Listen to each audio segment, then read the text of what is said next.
fabulous ladies and gentlemen, welcome and welcome back to the channel. How are you guys doing? I hope you are all right. So I have an alarming update to share with you guys about the latest UK immigration rules. So just a few days ago, almost a week now, the UK government released the immigration white paper, which is targeted towards reducing legal migration to the UK. And one of those changes that was proposed in that paper was that ILRO is going to be increased from 5 years to 10 years, which is double the time it currently is right now. And at first, when we first heard this news, we all thought, or most of us thought, that this was going to apply to those new applicants that are just coming to the UK and not those that are already in the UK. Because in the past, when new rules are being introduced, it usually doesn't apply to those people here. It just applies to like new people that are applying for that visa or those people that are yet to come into the UK. But this time, we are shocked because we've been wrong. Anyway, nothing is set in stone yet, but I just saw a news article, and the headline of this news article is actually in the BBC website, and it says that migrants already in the UK face longer waits for permanent settlement.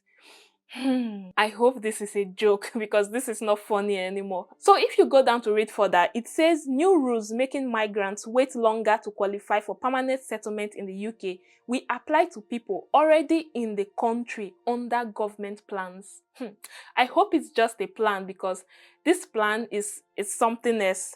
So it says on Monday, the government announced immigrants would now typically have to live in the UK for 10 years before applying for the right to stay here indefinitely, which is double the current 5-year period. And before, it was unclear whether this would apply to the approximately 1.5 million foreign workers who have moved to the UK since 2020. So it also says in this document that this plan is under consultation. So it means that it is not decided yet, it is not set in stone. Everything has to still be deliberated on. They are still going to debate it, they are going to discuss about it. So guys, don't be panicking yet, okay? So from what I have read from this article, it says that the government is planning that this new rule should start from those people already here in the UK, because it is anticipating that within the next few years, a lot of people are going to apply for ILRO and citizenship, which is kind of true because if I look back like 4-5 years ago, a lot of people came into the UK. And if you are online, if you've been following some social media influencers, you will see that a lot of people have been getting ILRO recently, and a lot of people have also been getting citizenship.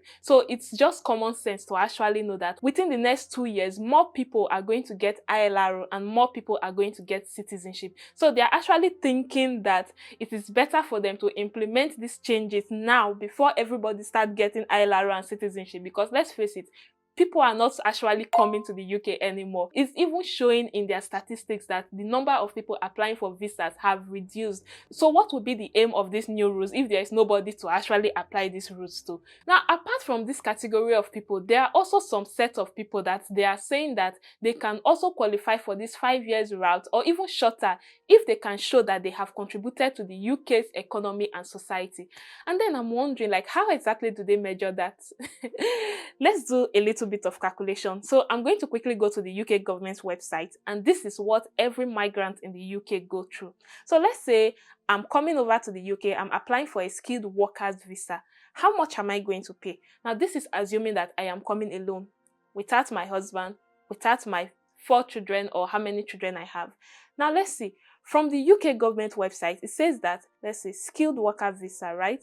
When to apply for a skilled worker visa. The application fee, which is the standard fee, ranges from £769 to £1,751 depending on your circumstances. So let's just imagine that me, myself, I'm coming alone. I'm paying £1,751 just to get a visa. And if I am not applying for the health and care worker visa, I also have to pay the immigration health surcharge, which is £1,035 every year. So imagine that this 10-year ILRO rule actually comes into force. That means that I am going to be paying £10,000, over £10,000 for just immigration health surcharge. And let's be sincere, how many of us even makes use of the NHS? How many migrants actually get admitted or stay a long time in the hospital anyway? Now, there are exceptions to this. People can fall ill anytime. You can need hospital admission anytime. That is not what I'm saying. What I'm saying is that the percentage of migrants that actually make use of the NHS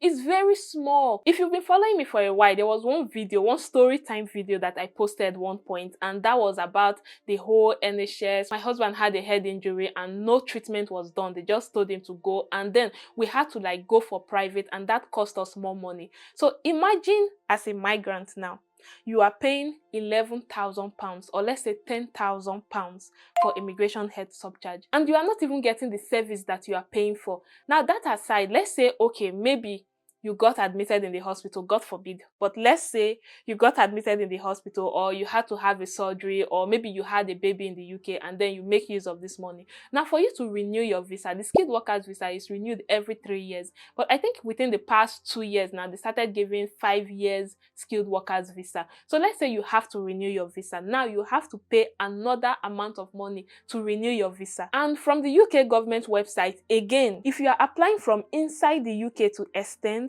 switch or update your visa, the standard fee depends on whether you will be in UK for up to 3 years or more than 3 years. So if you are going to be in the UK for another 3 years, that will be £885 per person. And if you are planning to live in the UK for more than 3 years, that is £1,751 per person.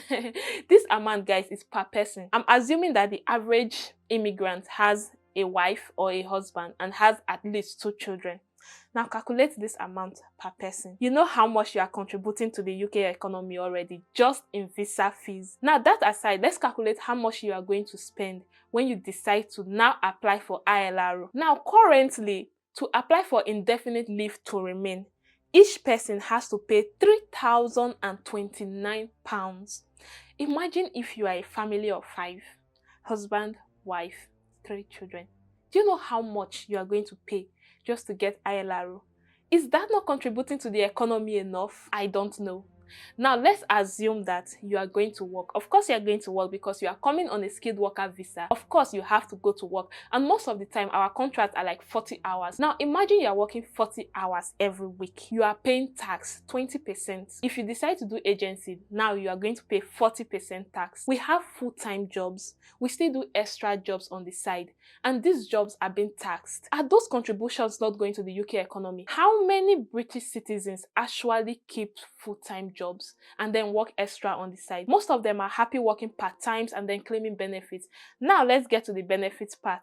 We are paying all this money. It is not enough contribution to the UK economy. We cannot claim benefits. So you have like 3 children in the UK, you have to pay everything, you are not getting any help from the government. How exactly are you not contributing to the UK economy? Please explain that to me, because I am not understanding at all. How are they going to measure those people that are contributing to the economy and those people that are not contributing to the economy? Well, we're going to wait and see how they settle this issue, because right now a lot of deliberations, a lot of discussions, a lot of people are actually speaking up to say no, this rule is not going to work, because what is going to happen is that people are going to leave the UK. You cannot tell me that I came into the UK with a plan that, oh, I'm going to stay here for 5 years. After 5 years, I'll have my indefinite leave to remain, and then I will not be tied to my employer. I will have the freedom to like work full-time agency, or I'll have the freedom to like decide to do something else with my life, maybe be a businesswoman or do something, and then you are telling me that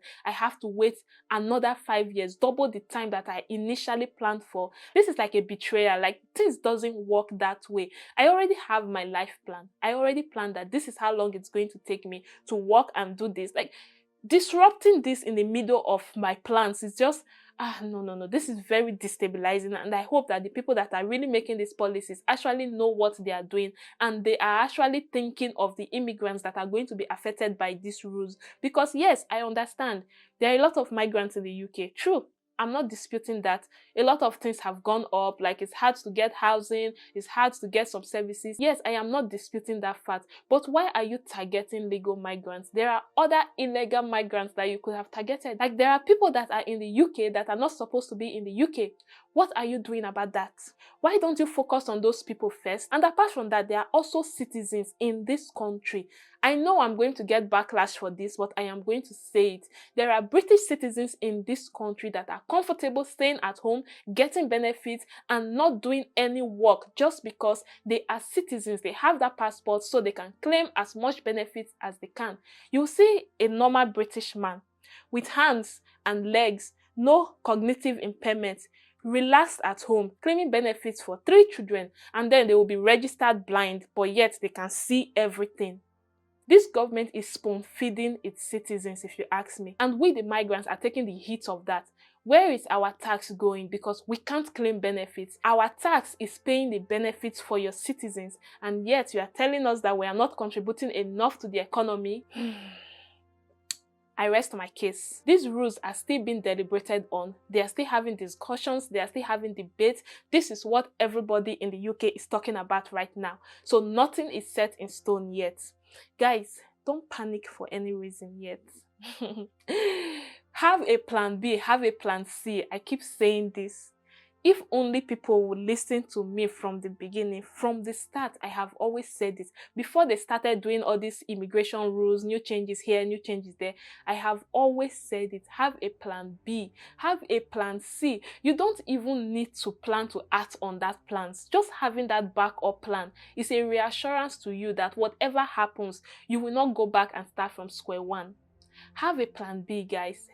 Anyway, I'm going to end this video here. So the more I hear more news, the more I read more articles, I'm going to come back and let you guys know. So guys, thank you for watching this video. And if you are seeing my face for the first time, hello, my name is Scholastica, and on this channel I talk about how to travel abroad without spending money on travel agents. So if that is something you are interested in, then make sure you leave a like below, share this channel, and don't forget to subscribe so you'll be updated when I drop more videos like this.